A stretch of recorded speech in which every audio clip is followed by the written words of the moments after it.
Hi, everyone. Thank you for joining us tonight for our course registration live stream. We're all really excited for the path that you have ahead of you, and we look forward to helping you better understand your path to Trent for this coming year. Before we get started, I would like to respectfully acknowledge that we are on the treaty and traditional territory of the Mississauga Anishinaabe here at Trent. We offer our gratitude to the First Nations for their care for and teachings about our earth and our relations. May we honor those teachings. My name is Danny, and I will be your session moderator for tonight. And with me for the next hour doing the presentation, we have Jennifer Walsh-Hopkins, Academic Advisor from Zosky College. During this session, you can access a live transcript at any time by clicking the closed captions button at the bottom of your screen. If you have any questions during the live stream, feel free to type them in the chat box also located at the bottom of your screen. At the end of our presentation, we will have a short question and answer session with the members of our panel. So I invite you to add your questions in the chat box and we will try to get to as many as possible. Before we begin, I'll give you a quick overview of tonight's live stream. We're going to have a brief welcome, which we're doing right now, our session presentation, and then the Q&A period. And with that, we'll get started with the presentation. Jen, the floor is yours.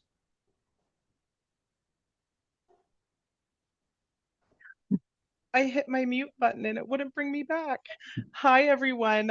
My name is Jen, and I am an academic advisor here at Trent. I work in Zosky College, which is one of our colleges on the Peterborough campus. I also have my colleague Lucy here today, who is another academic advisor. Lucy is going to be monitoring the chat for your questions and everything like that. And there are some folks also from our admissions team and our registrar's office. So you are in good hands today. So first, a big welcome to Trent. We're very excited that you have chosen Trent for your post-secondary education. And we have lots of information that we would like to share with you to make that transition to Trent as smooth as possible. So, oh dear. Okay, there we go. So getting ready for course registration. It is coming up in just about a month's time. I remember when I was first registering for courses, and it can be exciting and overwhelming, and there is a lot of information to consider. And so here is going to be a breakdown of a lot of the things that you'll be going through, and some suggestions on things to consider and research to be done to hopefully make this a smooth process for you. So, when you are picking your courses, um, the whole process starts before you actually go to hit that register button. There are some things to do to prepare for course registration. So, the first thing is going to be reviewing the academic calendar for your university requirements and your program requirements. For a university degree, much like for a high school diploma, college diploma, there are requirements that you have to meet. As much as university can be coming to take a bunch of courses that you find really interesting, there are some rules that you have to follow. And they are generally broken down into kind of two distinct sections. So, most people are going to focus the majority of their time on their program requirements. That is your major. Are you a business student? Are you majoring in English? Are you looking to do biology and chemistry maybe as a joint major?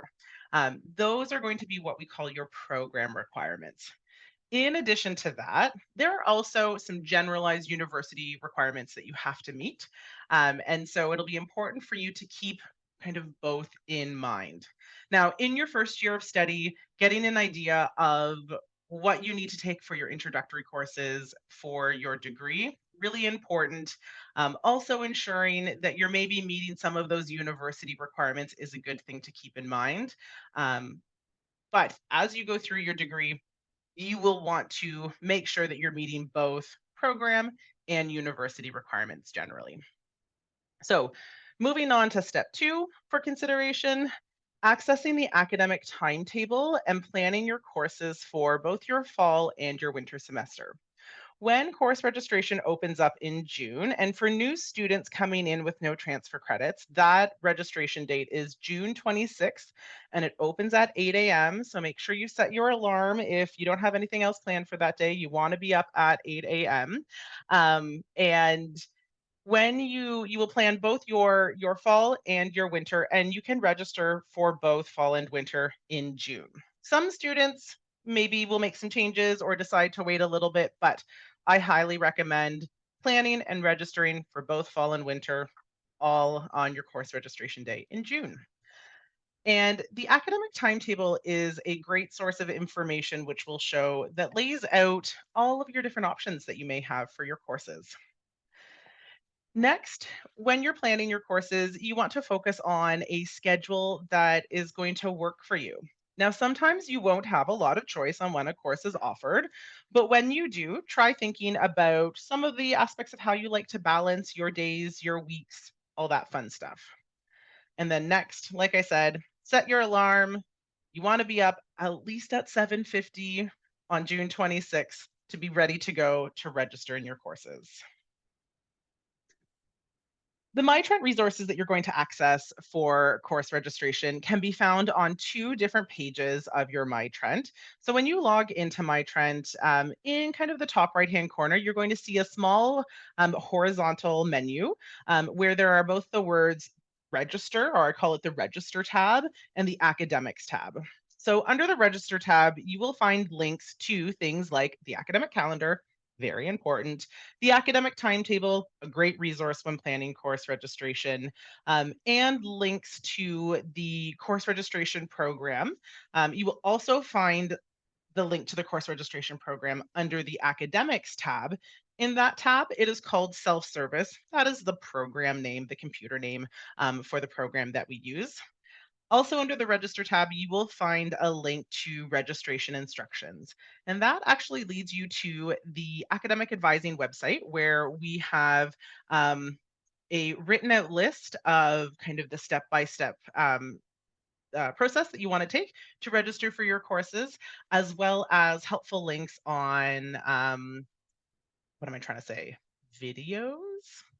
Yeah, our video tutorials, that's the word, as well as information on how to book an academic advising appointment. So, really helpful page as well. And I'm going to show you that in just a second. So, the first document, the first piece of information that is vitally important for you is the academic calendar. The academic calendar is essentially the university's contract with you. There is a ton of important information in there. At one point, it was a PDF file, and I think it was rounding out at about 700 pages. Big, big document. Now it is in a snazzy new website, and we're really excited for this. Um, but there is, like I said, a lot of information in there that it's really important for you to know how to find, to know where to reference, and to keep that information in mind throughout your undergraduate degree at Trent, because these are the rules that you have to follow in order to be able to walk across that stage at graduation. So when you go to the academic calendar, this is the page that's going to greet you. You will have information to undergraduate and graduate programs. For the purposes of this webinar, we're all undergraduate students, so that is where we're going to focus is undergraduate programs. Um, when you select that information, there's also going to be a link to a video on how to navigate the academic calendar. Like I said, lots of information in here. These can be complex documents and websites. So we want to make sure that you can navigate to all of the places that you need to find information that's important for you. And sometimes, especially coming from high school, that information might not be as apparent as it is for all of us who have been working in this area for a while. So sometimes you don't know the questions that you need to be asking, and this video is going to show you where to find your program requirements, where to find your degree requirements, and where to find things like important dates and other useful information. So you'll find, like I said, degree requirements, program requirements, important dates, course descriptions. That's the other important thing you're going to find there. Okay.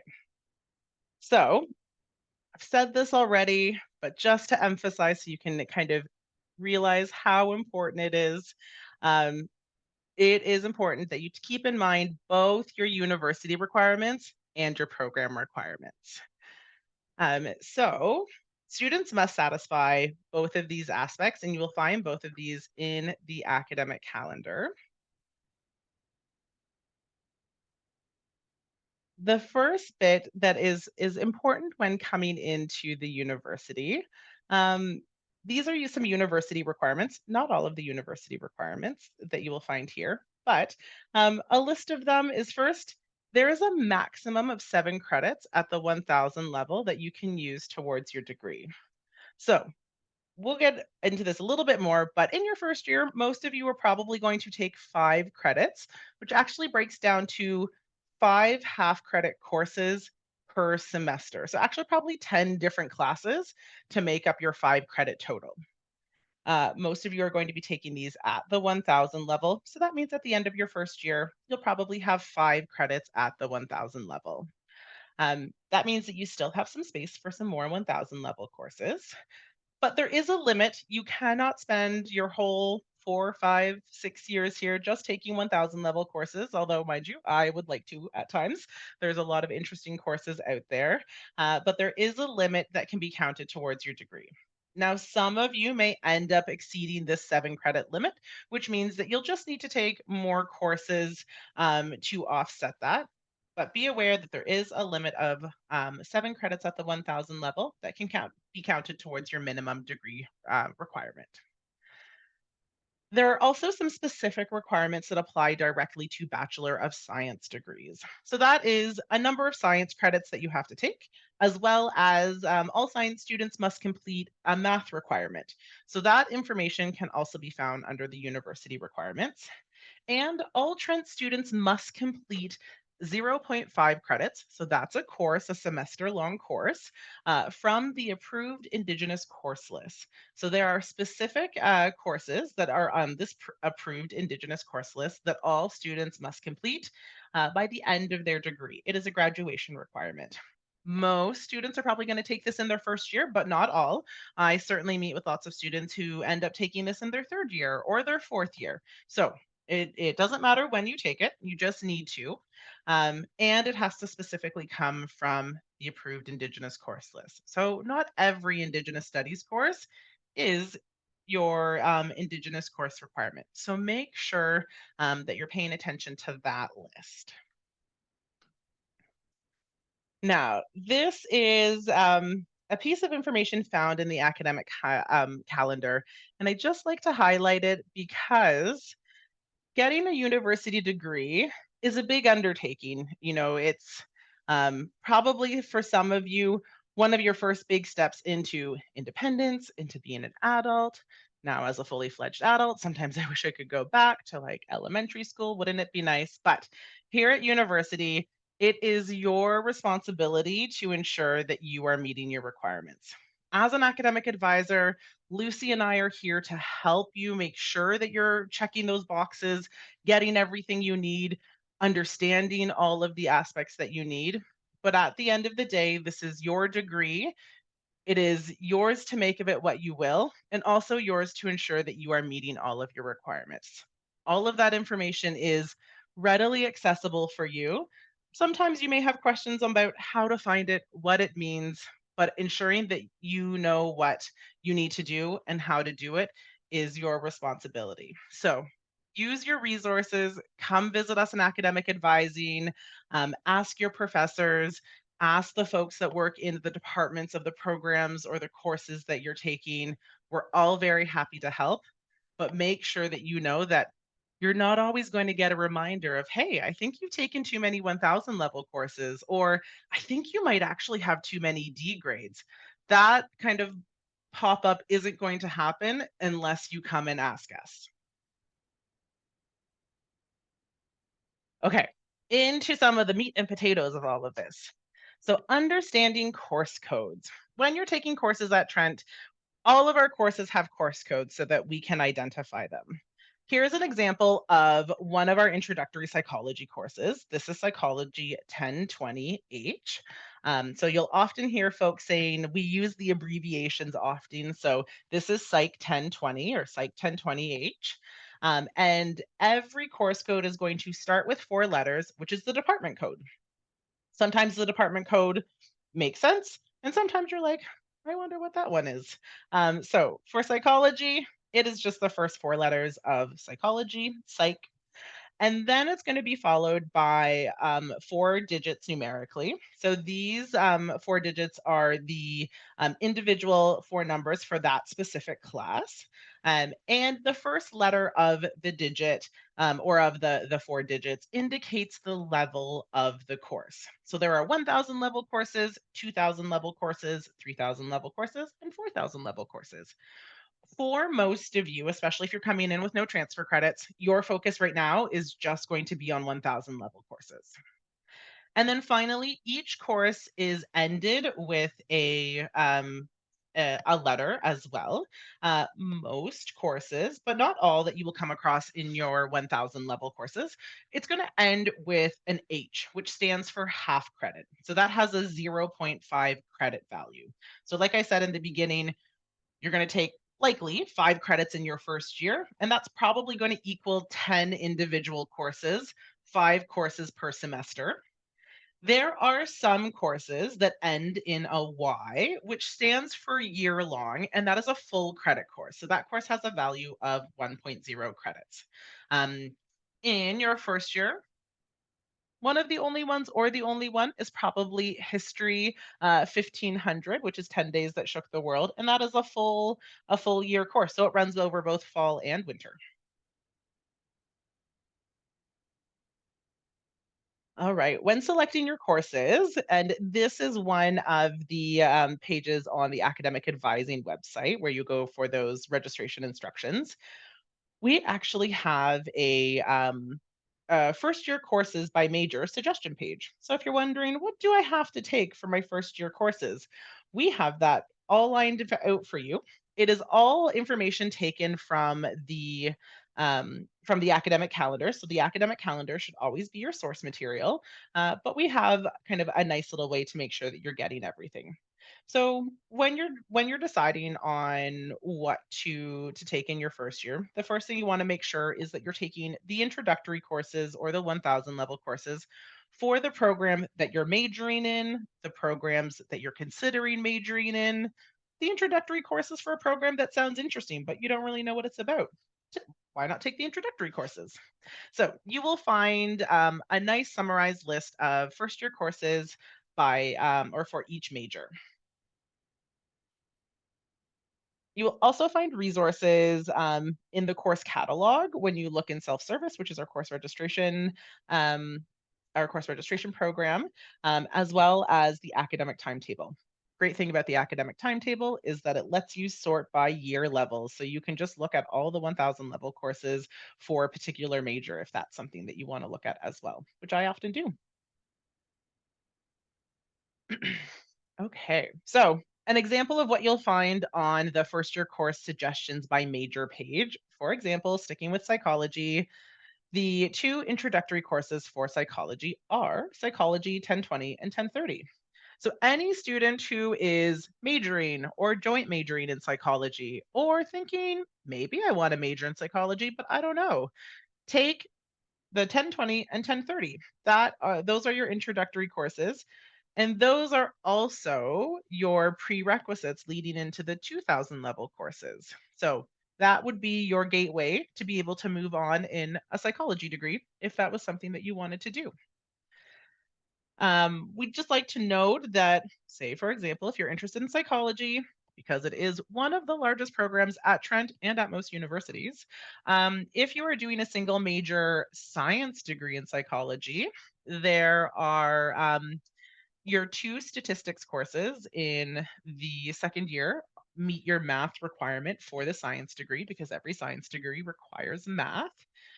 If you are doing a joint major in psychology and something else and doing a science degree, the psychology 2018 and 2019 statistics courses do not meet your math requirement. You will have to take a standard science math requirement for that. So just keep that in mind. And that's probably something you want to be doing at the 1,000 level, as most of those math courses, introductory courses, are at the 1,000 level.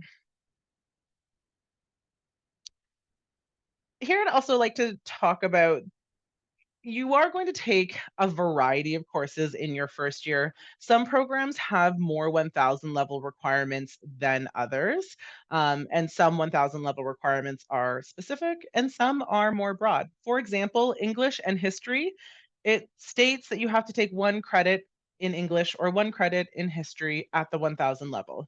So there's a couple of different options that you can take, and it doesn't have to be any one of those specifically. You just need to make sure that you're meeting that 1 credit at the 1000 level from the program. So make sure you're checking your program requirements, that you're meeting the 1000 level requirements. In a program like biology, you've got to take intro biology, intro chemistry. There is some math in there is some physics in there.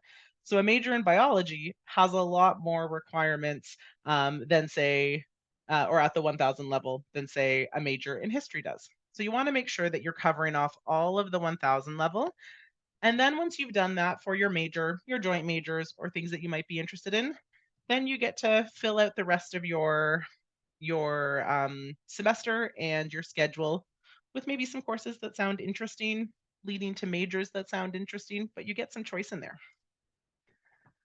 Okay, so some questions to consider when you are choosing your courses. So, first, am I meeting the program requirements by taking this course? So again, it all comes down to meeting your program requirements. You want to make sure that you are meeting those 1000 level courses as listed in the academic calendar. And once you've done that, great. So you've got that covered. Maybe it's 2 courses, maybe it's 5 courses. But once you've got that figured out, you can move on to some other questions to consider. Um, so will taking these courses at the same time be too difficult? Or have I balanced my schedule?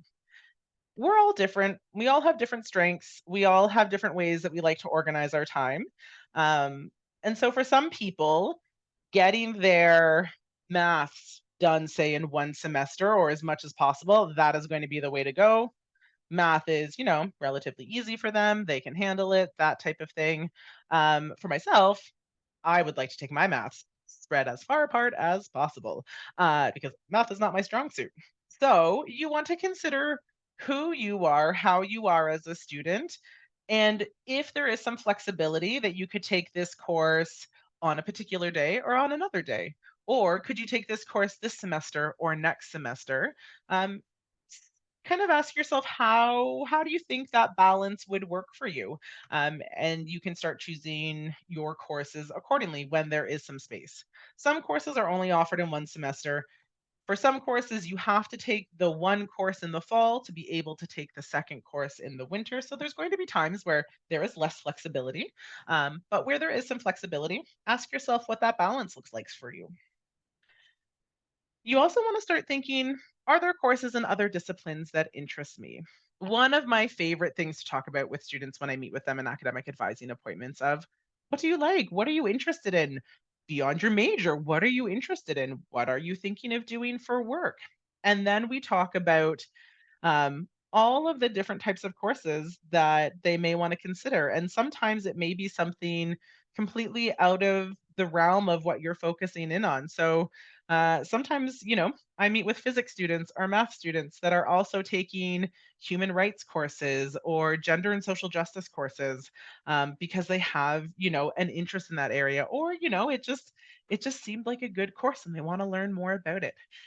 So there are going to be courses that you have to take, and sometimes, like with me having to take math courses, I would have been happy not to take those courses. Math is wonderful. It's just not my strong suit.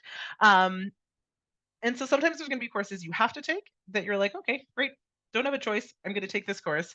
But there are going to be other courses throughout your degree where you've got some choice, you've got some freedom. And so why not take some things that interest you? And why not try something like, completely wild just to see what it's like? So, university is a great time to explore, a great time to see what is out there. For some of you, you're going to be like, cool, that was interesting. I'm not going to do that again, but I'm glad I did. And some of you may actually find that you change your mind and you're like, oh my goodness, I took this course and now I think I want to major in it. And you might, completely change up what you're thinking. Again, another great time to come see an academic advisor. It is also important for you to consider, what are the prerequisite courses for my major? So this is going to be some time where maybe you look at some of the 2000 level courses or the 3000 level courses and see what those prerequisites are to ensure that you're taking the right courses at the 1000 level. A common issue or a common question that I meet with students for, and I'm sure Lucy does as well, in forensic science, students have to take a physics course in some, but it's not a requirement for, say, a joint major students to have a physics course. But there are some exciting courses at the 4000 level that require that 1000 level physics. And sometimes, if students haven't spent enough time looking ahead to see what their prerequisites are, they get to fourth year really excited to take a course and realize that they don't have the prerequisite. So, your focus right now should be on getting those 1000 level courses, but it never hurts to look ahead and kind of see what's out there, see what you could be doing in your future, and taking note of what those prerequisites are so that you've got a little bit of a plan started. This is an example of what a first year could look like. We're going to, let's say, be using our psychology student that we started with or using as an example. So, like I said earlier, typically most students are probably going to take 5 courses per semester. You'll notice here that we've got a fall column and a winter column. And the number 3 row is this History 1500, which ends in a Y. It's a full year course. And it is going to be considered a course for the fall and a course for the winter. So that is still 5 courses per semester, even though that one course runs between both the fall and the winter. So in this case, this student is taking 9 courses in their first year, but still achieving 5 credits, instead of taking what I had said most students will take is probably 10 individual courses. Um, it is also okay to take less than 5 courses. Some students will take less than 5 because they have an accommodated or reduced course load as part of their student accessibility services appointments that they've met with. Some students are working part time on their degree, and so taking 1 or 2 courses a semester actually fits their needs better. Some students may just want to take, let's say, 4 courses a semester. All of that is fine. There can be some implications on taking 5 courses a semester, 3 courses a semester, only 1 course a semester. So it never hurts to kind of be asking, what does my course load need to be? How many courses do I have to take? That type of thing. If you are planning to do a, let's say, 4 year degree, which is a 20 credit degree, over a span of, let's say, 4 years with no summers, you want to be doing 5 courses or 5 credits a year, 5 courses a semester. And that will get you to that 20 credits by the end of the 4 years. Um, I preempted myself a little bit. So here's some information or some things that you want to consider when determining how many courses to take. So what works for you, but you will also want to keep in mind some of these questions. So, if you're an international student here on a study permit, there's going to be some limits on how few courses you can take. If you've had an IEP, or an individualized education plan in the past, that is where you'd want to meet with our student accessibility services, and maybe you take fewer courses per year, knowing that that would also extend your degree out because you still need to meet that 20 credit minimum. Do you have scholarships? That has a credit requirement, and actually, you need to be taking the 5 courses a semester, except in some small circumstances. So 5 credits a year. Are you receiving OSAP? There are different full-time verbiage between OSAP and what we say at Trent. So if you're receiving OSAP, that is definitely something that you want to find out because if you take too few courses, you may jeopardize your OSAP. Are you planning to work part-time, full-time? Navigating work schedules is important because um, your studies need to be integrated, I guess, into your work schedule, allowing yourself enough time to complete your studies. Working too much is, let's say, not a reason to not be doing well in your courses. So you need to find some balance between if you need to work and what your study schedule looks like as well.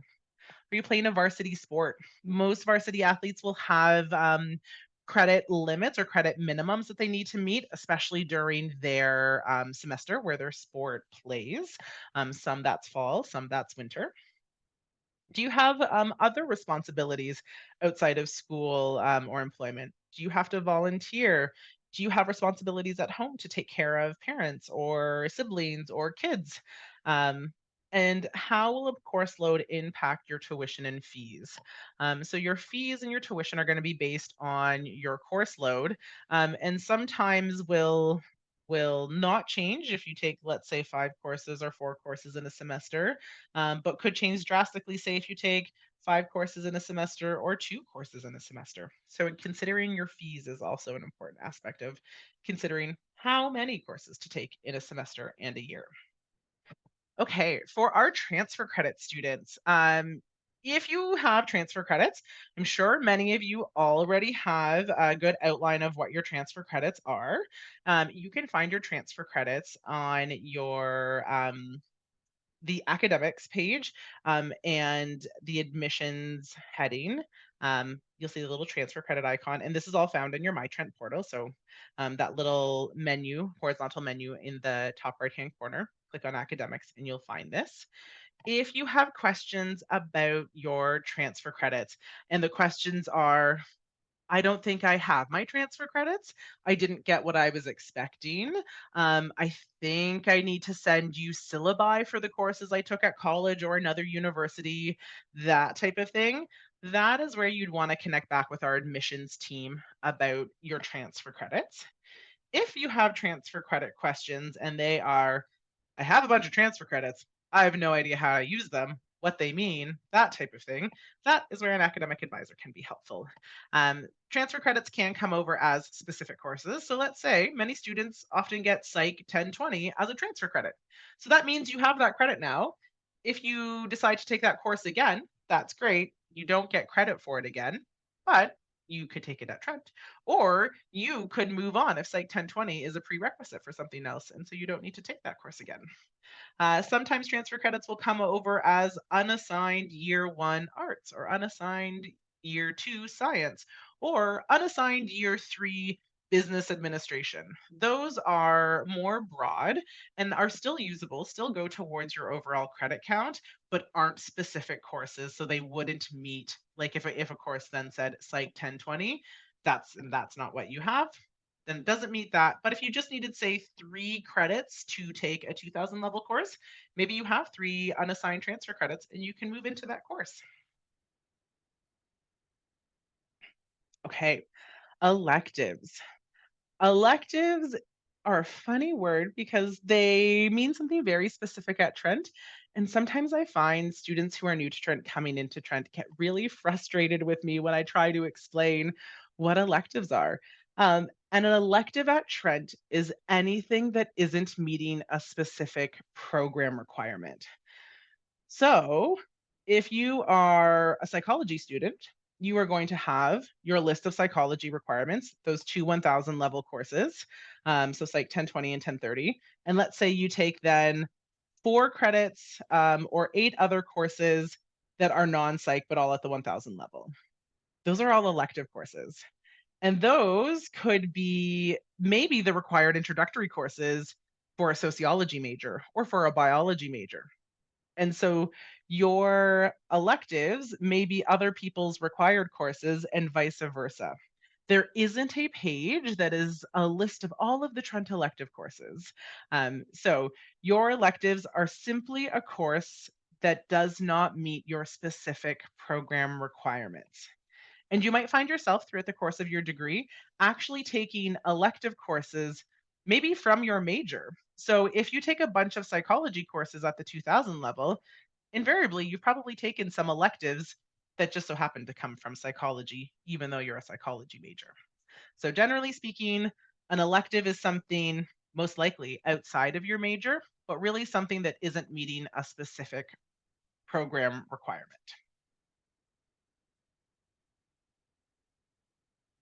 Okay. So, some ways that you can find the courses that are being offered this year. So you can find the undergraduate academic timetable, which we're going to get a sample of in just a second. And that you're going to go into My Trent under the Register tab in Courses, and you'll find the academic timetable. There you will be able to choose, do you want to look at the full year? So everything that's being offered in kind of the fall and the winter? Or do you want to just look at fall courses or just winter courses? And then you'll need to select your location. So are you looking for the Peterborough campus, the Durham campus, or maybe just online courses? And then you get to select what is called the year level. So year 1, year 2, year 3, year 4. Again, most of you are probably going to stick in around that year 1 level. You can also look at the course catalog within self-service, so that course registration portal. And there, when you're in the course catalog, you can look up subjects, you can narrow filters down there, and you can also do advanced searches. And we're going to get an example of that in just one moment as well. So this is an example of what the academic timetable looks like after I have sorted for fall and winter. So I'm looking at the full year here. I'm looking only at 1000 level courses and only at psychology courses, but I have left my location open. So it is showing me all of the psychology 1020 and 1030 courses that are offered at both our Peterborough and Durham campus, as well as some online options. So you'll see here, this first column is going to list the course code. So psychology 1020H. And then there is a B and an A here we'll highlight. Those are what we call your sections. So this is an example of psychology 1020B. Up here, if I was able to take a larger screenshot, you would also see psychology 1020A. So there is an A section and a B section. So that's important because the same course will run a couple of different times, especially in psychology's case. And then when we come over to the second column, these are actually all hyperlinked. So you can click on it to read a bit of a description. And these are all the associated seminars within, let's say, psychology 1020B, the 1020B section. So across this blue line, this is our lecture time. So this tells us that psychology 1020B has a lecture at the Peterborough campus in this building, which will make sense at some point in your degree, but this is Autonomy College. This room number W101.2, that is Winjack Theatre. Again, it'll all start making sense. And on Wednesdays at 9 a.m. So everybody who is taking Psych 1020B will attend this lecture. And then because it's a larger lecture, we have smaller seminars for all of those students. So you have to do, if you're signing up for B, this is going to be your lecture time. Everyone's coming to 9 a.m. Wednesday morning. Be there, be square, grab your Starbucks. We'll all be wide awake. It'll be great. But then we're going to filter ourselves into these different seminars. You will register into one seminar section, which will also include the lecture. So looking through here, say the 9 a.m. is not my favorite. You know what? I actually work the best like 7 p.m. right around this time. I'm actually pretty on top of it. So I'm going to choose Psych 1020B FO7. So that is going to be my seminar. So I'll have my early morning lecture, but then I'm going to have my later in the evening seminar on Thursdays. So that is how you will make those decisions. And in a couple of slides, you'll see how those show up nicely in our schedule builder. And then just to highlight, sometimes courses are offered in both semesters. So for example, Psych 1020 is running in person in the fall, which is this 2025 FA fall in Peterborough, and it is running in person in the winter at our Durham campus. So if you're a Durham student, you will 8:30 in the morning. Oof, again, pretty early. But you'll be at the Durham campus for that. Or if you really love online classes, or you're far away and you don't want to drive, you could also look at taking it online as well. Sorry to interrupt, Jen, Yeah. but just to get in front of a pretty common question in the Q&A here, Yeah. a lot of people are wondering how exactly they go about booking an appointment with an academic advisor. Yeah. So Once you are all, and this is going to be some like inside baseball lingo. Once you are all what we called registered students. So right now, many of you are probably have just accepted your offer, are still considering accepting your offer. Go ahead and hit that accept offer button. We would love to have you at Trent. So once you've accepted your offer, and on our kind of back end, we've moved you all into what we call kind of like full Trent students, that type of thing. You will have access to something called our student experience portal, which serves many functions. Lots are very exciting. One of them is booking an academic advising appointment. So students are able to book appointments up to 1 week in advance on the student experience portal. We also offer same day appointments all throughout the year. Each college, so we have 5 colleges on the Peterborough campus, offer one same day per week. My college, Zosky, is Mondays. Lucy's college, Autonomy College, is Tuesdays, so on and so forth. During course registration, so starting June 16th, we will be offering only same day appointments. So you will need to call in to book a same day appointment. I can guarantee probably more of you will want appointments than there are academic advisors. But for many of you, your questions are probably questions that our students can also help answer. So we have student staff that work in all of our college offices, and so if you're wondering how to get that course in your plan, you watch the live stream, can't quite remember it, and you're just trying to figure out like you've got it in there, but there's no register button, it's not showing up, it's all very confusing. One of our student staff can help with those questions.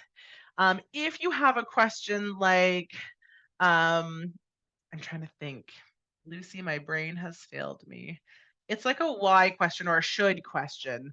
Should I be taking um, this 2000 level course now, or should I wait until my second year? Or I've got a bunch of different varieties, but this is my particular interest, and I'm wondering if that would fit that type of thing. That's going to be more of an academic advising question. So the reason we do same day appointments throughout our course registration is to ensure that we are seeing as many students who have an advisor question as possible, and then also allowing all of those kind of other questions get answered by our student staff to make sure that everybody gets the information that they need. Also, I'm hoping, especially we're getting more into the like kind of what you're actually here for type thing. For this live stream, I'm hoping this live stream is actually going to answer a lot of questions that many of you probably have as well. Okay, I'm going to go back to our slide. I'm not seeing Danny pop up again. So going back to the slide, one more piece on the academic timetable. And this is a really important piece. I would love for all of you to actually check the academic timetable when you're doing your course planning and course registration. Because for some courses, there are instructions in the academic timetable. And this is a really easy way to see them. So this is a forensics course, Forensics 1030, Foundations in Forensic Science. It's offered in the fall, Peterborough campus. This one has 2 lectures. Isn't that fun? So everybody will be attending these 2 lectures. Now, there are some notes on which sections, or that some sections are actually reserved for specific types of majors. So I know that this is pretty little, and hopefully my little bubble is making it a little bit larger. But for example, sections FO4 and FO5 are only open to students in forensic biology. Here, students FO or section FO6 is only open to students in forensic chemistry. If, for example, you want to take this course and you are not a forensic biology student and you are not a forensic chemistry student, and I will get a little bit of minutia alarm here. Forensic biology and forensic chemistry are both single major programs, and so they are different than forensics and biology and forensics and chemistry. So if you're one of those single major students, this is the section that you should register in. And conversely, the system will not let you register in these sections if you are not one of these students. So even if section FO6 works the best in your schedule and that's the one you want to take, but you are not a forensic chemistry student, unfortunately, You will not be allowed in that section. You will have to choose a different section. So that is why checking the academic timetable is important, because there's some important information there that could save you a lot of like, what the heck? Let me register in the course. I'm a forensic student. I just want to take this section. But you've missed that it's actually reserved just for the forensic chemistry students. Okay, so moving into self service, when you first open up self service, this is what you're going to be greeted with. So, when trying to choose courses, hopping over to the course catalog is another great way to find course information. When you click on that, it's not going to be this disjointed, but you'll see a page that relatively has this information. So you can go into subject search and type in the subject. You could also go into advanced search here. And I like the advanced search section because it lets me look up, say, fall information, not 2023, 2025. Dang, I missed that one. Business information or business administration. It lets you look up some more specific courses. How I like to use this, especially when I'm meeting with students, is I actually just do a lot of searching courses by their specific course code. So if I'm looking for Psych 1020, I don't go through all of this. I just type in Psych 1020, hit enter, and it'll bring it up. But if you're like, I wonder what's out there for business, and you want to just take a gander and you don't quite know, this advanced search or the searching by subject is a great way to kind of just peruse through what is on offering this year. When you get into your search, you can also use some filters. These filters are only applied to the search. Once you leave the searching page, those filters are no longer in place. But you can search by subjects, you can search by locations, you can search by terms, you can search by instructors, by course levels, all of that fun stuff. So lots of different search filters that you can use. And now moving on to creating a schedule, some things that you want to consider as you're developing your schedule, especially where you do have some choice, is what time of day are you at your best? For some of you, it's going to be early in the morning. For others of you, you're going to be night hawks, and taking courses that go until 10 p.m. is totally your jam. So just think, when am I at my best? Sometimes you're not going to have a choice. Sometimes a course that you want to take or have to take is only going to be offered once, and that may deviate from when you are your best. But when you have a choice, why not consider trying to tailor your schedule to kind of what works best for you when possible? Um, the next would be, do you prefer a balance of full class days? So that's maybe days where you have a lot of classes, and then some days where you don't have anything or almost nothing, and maybe you're going to work on those days, or maybe you like having a free day or two to like just get into study mode, and then you don't come out of it for say 8 hours. Or maybe you like balance and you've got an attention span that maybe 2-3 hours of class that you can do, and then you're going to follow some reading, maybe do some studying, but you're going to have class, let's say, every day. There is no right or wrong. I meet with students, and when I'm helping them navigate this, sometimes I'm like, okay, what about this schedule? And they're like, I hate it. That is not what I like at all. I want to have a couple of classes on every single day. Or they're like, ooh, no, I work Fridays. Where possible, can we have as few class on Fridays as possible so that I can work my 8 hour shift? It's not always going to work out that way or necessarily exactly how you want it to, but where possible, you should be able to build a schedule that leans in kind of that general direction. You also want to consider making rooms for things like extracurriculars, jobs, just kind of plain old hanging out time, maybe time that you're going to go home and visit family, that type of thing. One quick plug I want to do, especially when it comes to building a schedule and then balancing your class time with the work that's going to come outside of class time. Our academic skills department is amazing. Definitely helped me get through my degree. And so, if you want more information on academic skills, which is different from academic advising, you can go to trentu.ca/academic skills. And they have a bunch of how to guides. So things like how to read for university. Love reading, read every night at bed, puts me to sleep. That is a very different reading skill than reading your econ textbook to actually derive information that you need out of it, for example. So, some great how to guides there. That the summer is a great time to be reading those so that you come prepared in September. Okay. Again, the intro page to self-service. So once you've looked at the course catalog, you could come back and click on student planning and registration. And that is going to bring you to our next screen, which in this person's case, they've got some courses planned. This is a sample. So you hear we've got some courses planned, some courses that conflict, and one registered course, which is the green guy. None of you will have any of this yet. So here it's just showing that this is the 2025 undergraduate, UG undergraduate fall term schedule for this make believe student. The first thing that you'll want to click on this page is up in the top right hand corner, and that is the plan your degree and register for courses. So again, that's going to take us to our course search area. And for example, let's say we've typed in psychology 1020. That is going to come up on the page. And the first part that you're going to see here is a rectangle that's going to look a lot like this for any course that you search, psychology 1020.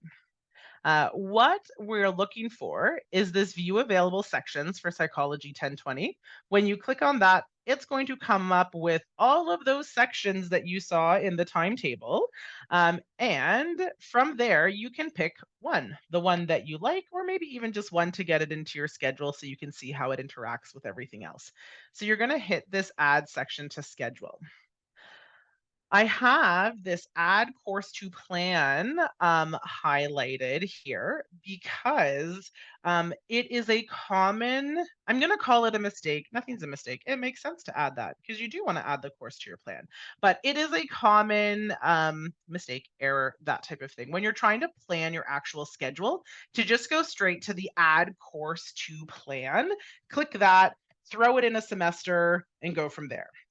That is fine. You can get to the scheduling part of it for most courses or in a lot of cases, but it is much easier to go view available sections and then add a section to schedule. This add course to plan is a really great tool for when you're planning the rest of your degree. What the add course to plan button does allows you to add this course to any semester that you want to that we have open. And so if this was, say, a course you wanted to take in the future, add course to plan is the right button to click, but it has nothing to do with actually trying to schedule and register a section. So if you can kind of get into your brain or into your memory of add course to plan is a great planning tool, but what I'm trying to do is actually make a schedule. So add section to schedule is what you want to be focusing on. Once you've got the course into your schedule, which we'll get a better view of in just a second, you're going to see something that looks somewhat like this once course registration opens. So this is, we have added the section AFO1 for Chemistry 1000. It gives us some information. There's more meeting time. And it will have right now a gray register button, but at some point that will turn blue when you are able to register, and then you can click register. If you have clicked on the add course to plan, this is what is going to show up. And that's it. It's just going to be the title and view other sections. You are not able, as you can see, to register from here. It is not showing up in your schedule or anything like that. And in fact, a course you can add, like you can add course to plan, you can plan it in a semester that it's not actually being run because all you're doing is planning. So you may add some course to be like, yeah, I want to take this course this semester, and it's not actually added. And then you'll just have to remove it. Okay. This is what a schedule starts to look like once you've started adding courses. So, for example, we've taken this Indigenous 1001, so Indig 1001, and reviewing the other sections to see, oh, actually, it is running in this semester. I would like to take it. And how do I want it to look? So this gives us an example of first, it's important to note that some courses have multiple pages of sections.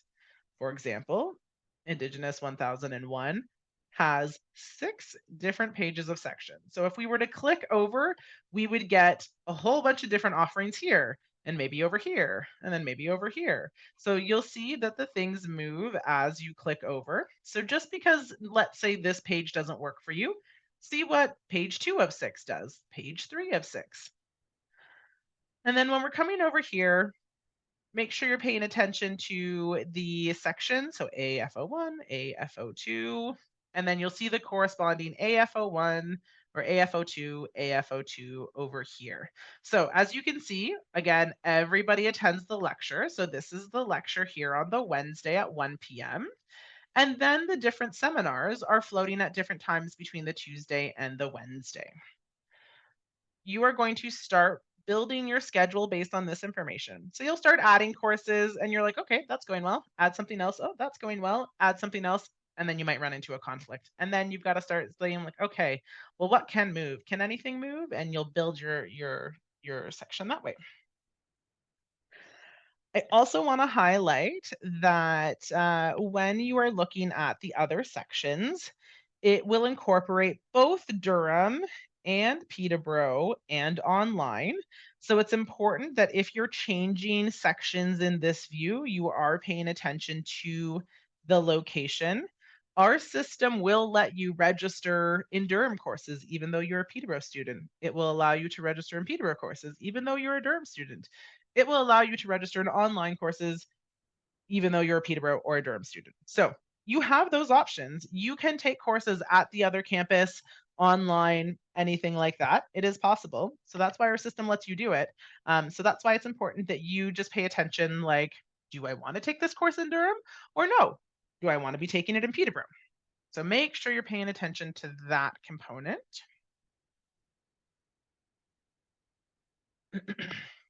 And then some key features to look for. And for some of you, this isn't going to really come up until June 26th when you can actually register in courses. But here we're looking at the schedule. So you can see up here, this is our schedule. This is very specifically for the fall term. You will only be registering in courses in 2025 UG fall, 2026 UG winter. If you're using the add course to plan, which again is why I don't recommend it for course registration purposes, you could add courses to UG or 2025 UG fall/winter. And that is just a term that the program insists that we keep.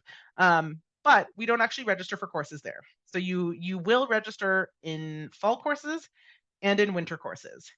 If any of you are taking full year courses like History 1500Y, that will be registered for in your fall. It will run over to the winter.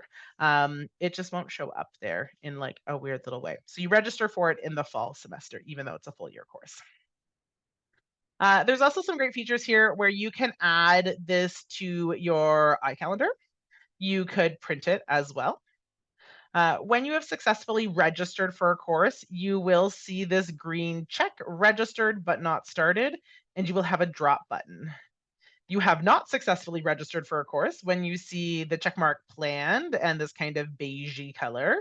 And this course actually has a conflict. So if you can see here, math is conflicting with biology here. So this student has chosen to take the biology course, but they are not registered in the math course. Where possible, you need to solve for these conflicts because our system will not let you register in courses that require you to be 2 places at once. As of right now, nobody can do that. So if there's a conflict, you have to choose what you're going to take. Even if they're both kind of required courses, they shouldn't conflict. But on the off chance that you're trying to do maybe a couple of years requirements all in one semester, you'll need to decide which one to take now and which one to take in the future.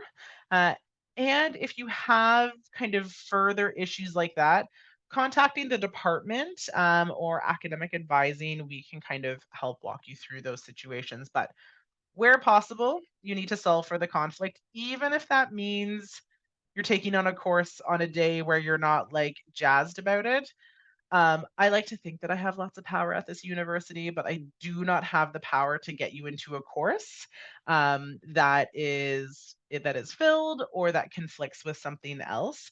So we do need to solve for those problems by scheduling them on different days or finding different options.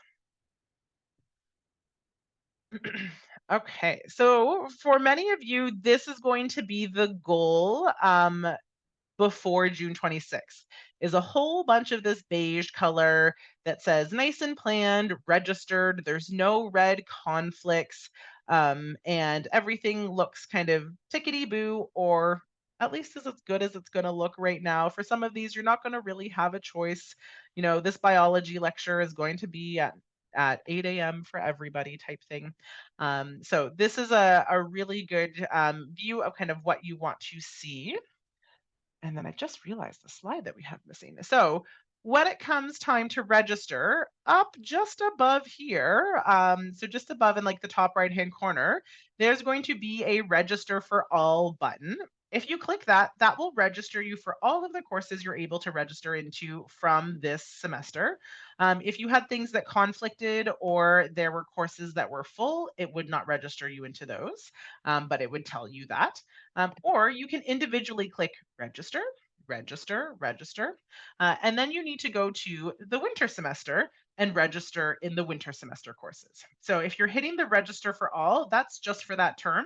So at minimum, you will be clicking register for all twice. So register for all in the fall, register for all in the winter, or you can go course by course by course, register, register, register. Okay, so some final advice for registering in your courses. You want to plan your courses out for the fall term and for the winter term in self-service. Make sure you have no conflicts. I recommend maybe having a list of backups or familiarizing yourself with the different options that are available, just in case that as course registration goes on, if any of the sections that you have planned get filled, you know that you have some backups in mind. If you do have any conflicts, you want to resolve those conflicts either by choosing different sections, taking a course in a different term if that is an option, or maybe choosing a new course to take. So if you have a conflict with one of your electives, maybe it means you can't take that elective in that semester. Maybe you save it for a different time or you choose another elective that you're interested in taking. And then on June 26th or earlier, if you're one of our transfer credit students, but June 26th, when you go to register in all your courses, everything should be green. That means you successfully gotten into all of your courses. You will also receive registration confirmation by email to your Trent account every time you register into a course. You will also receive confirmation if you drop a course. So you will receive email confirmation for those registrations.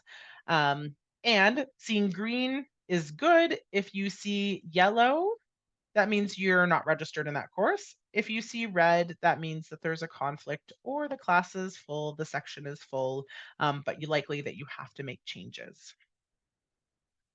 So that's where you're going to then click on the register now button and hopefully everything goes green. One little highlight here, you'll see here, we've got a section with no meeting times.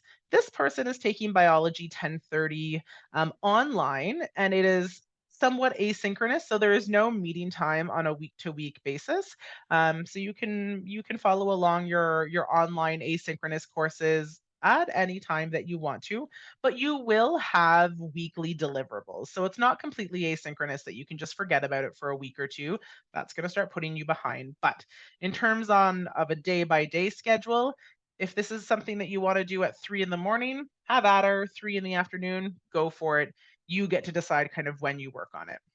My piece of academic advising advice when I'm meeting with students who are taking an online course is I say build it into your schedule. So, you print this out and then you pencil in, this is when I'm working on biology 1030. Schedule it for yourself wherever you want to, but make a schedule so that you know that, like, nope, this is when I do biology 1030. It might look like free time, but it's not.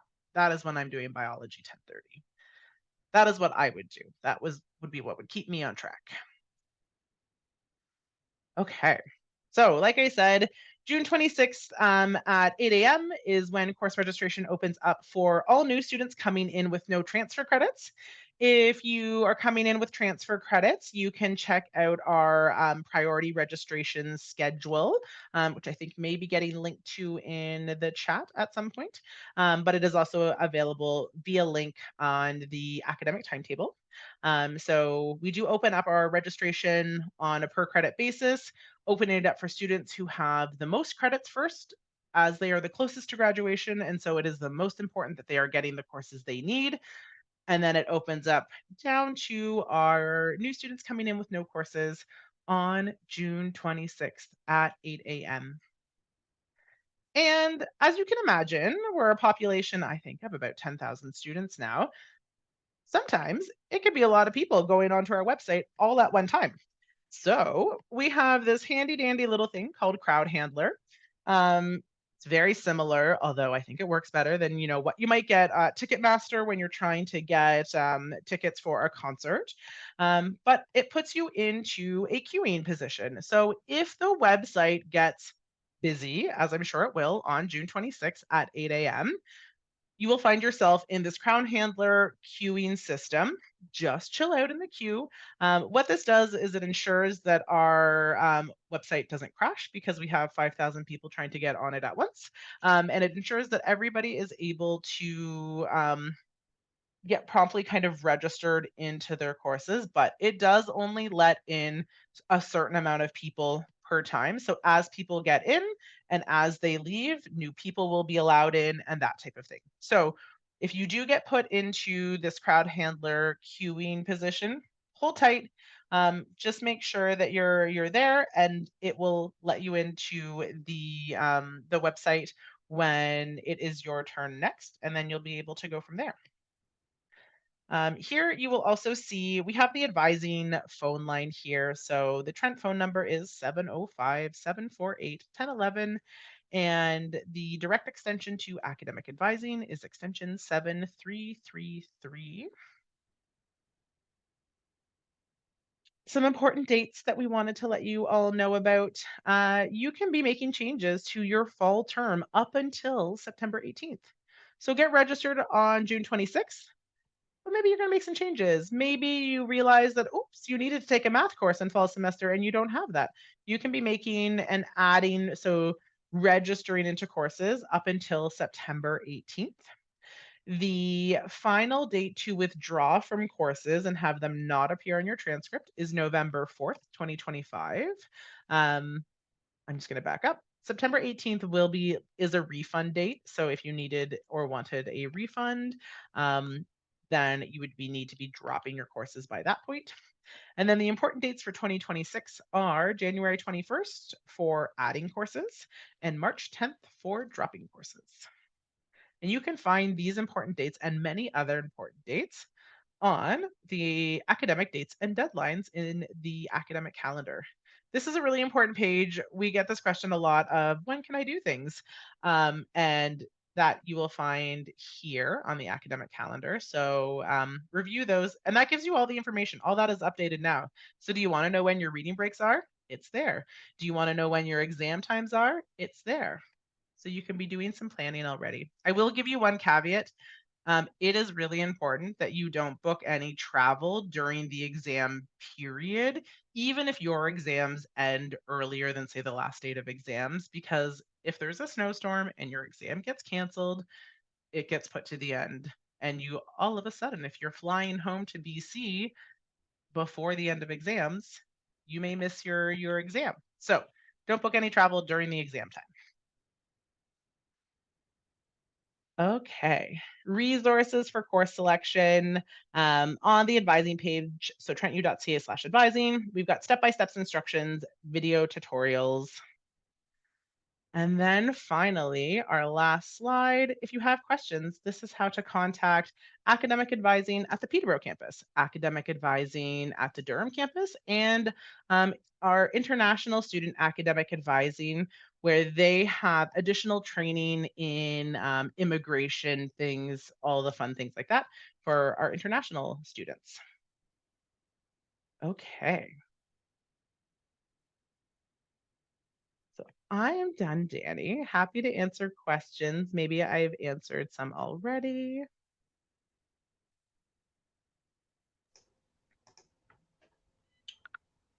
Yes, thank you, Jen. I Okay, think we do still have some questions in the chat that we'll great. try and answer as best as we can as we go through here. Mhm. But I can pitch a couple common ones to you that we've gotten a few times. Yeah. Uh, I think one that we're getting a few times is how do they find the tabs to pre-register and plan their courses in the MyTrent portal? Yeah, okay. I'm gonna go like very quick back, so I apologize if this is like whiplash. So that was at the very beginning. And I went too far? Did I go too far? Yeah. Nope. Still need to go back. Okay. So on your My Trent, when you open up your My Trent, you'll be on the home. In the top right-hand corner, there is a horizontal menu that has a little house icon, and then it'll say register, academics, and a whole bunch of other things. So you're going to click on register, and that will bring you to the register page, which looks like this here. And then under courses, you will see academic calendar. If you click on that, that will bring you there. Academic timetable, if you click on that, it will bring you to the academic timetable. And then course registration, that will bring you to the registration page. If you click on the academics tab in that horizontal menu, also lots of interesting things, but you can also get to the course registration program, which is called self-service, by clicking on the self-service icon. Awesome, thank you.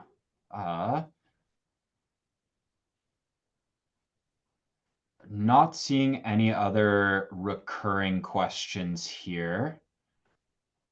So we'll do our best to kind of see if there's anything else here that needs to be answered immediately. I will say for some of the people asking questions in the chat, it is a good idea to go through the answered questions in the Q&A, just because a lot of them are repeat questions and have already been answered. And just a reminder to everybody, if you arrived a little bit late, if you maybe missed a slide or two, the entire thing is recorded. It will be posted to trentu.ca on our live streams page. If you maybe missed a few slides, missed a step that you feel was important, or have something that you want to review after if you're a little confused after the live stream. We also have some great video tutorials on the academic advising website that are more brief than the hour that I have talked for. So some of them are even like 2 minutes, 5 minutes, 10 minutes. So if you're like, I don't need to listen to this lady chat this whole time, I just need to be like, how do I register in my class? We've got a little video tutorial for that.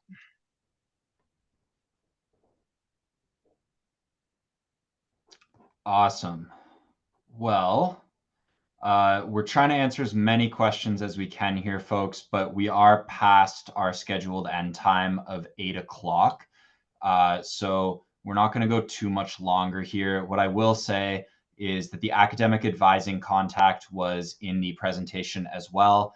And then for all of our incoming first year students, if you have general questions about accepting your offer, tuition, things like that, anything that's not specific for academic advising, I'm going to put our email for the recruitment department in the chat here as well. So that's going to be discovertrent@trentu.ca. Or you can also reach us on the phone at 705-748-1011, extension 1332. So we'd be happy to help you at any time if you have any questions. Unfortunately, we can't just get to every question today because we are a little strapped for time. But again, that Discover Trent email, discovertrent@trentu.ca, 705-748-1011, extension 1332. We'd be happy to help you and get you an answer or direct you to the right department that could.